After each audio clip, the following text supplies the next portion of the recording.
Mga Sugbuanong atleta mo representar sa nasod sa World Championships sa Dragon Boat Racing. Naglangkob sa grupo ang pipila ka mga PWD athletes. Ang live report ni Nico Serino. Nico.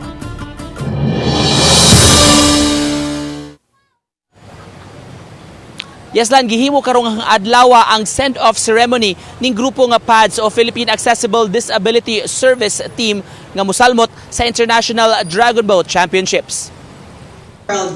Free of discrimination. Sa di pa sila mularga alang sa World Dragon Boat Racing Championships nga himuon sa Thailand sugod karong Agosto 7, gihimo una ang send-off alang sa mga atleta.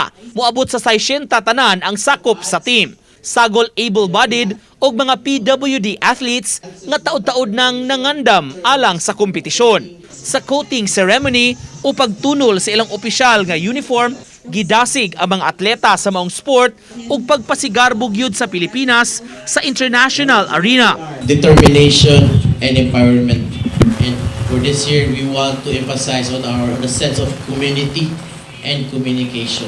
Makapila kahigayunang nakasalmot og international competition ang grupong PADS nga di gyud magpawahi og mupakita og labok nang hinaot silang magbalampuson sa dakong kompetisyon. Samtang ang Philippine Sports Commission mihangop og mipahalipay sa mga atleta. Inspirational kun mahulagway sa Sugbuanong PSC Commissioner ang ilang gihimo labi na sa mga PWD athletes. They have nurtured themselves into what they are now, a world-class athletes.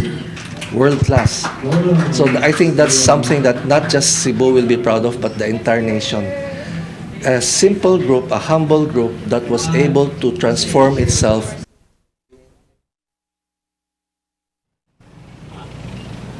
Gipaybawak sa mga sports officials ala na ilang plano sa pagpalambog yun nining Dragon Boat pinaagi sa grassroots program aron nga maka-identify og mga potential nga mga atleta ni inigikan sa mga kabatanunan. Misaan sa ang PSC nga makig-istorya og mutabang sa bisan unsang pamaagi alang sa mga atleta ug sa team nga nagpaluyo nining maong sport. Alan?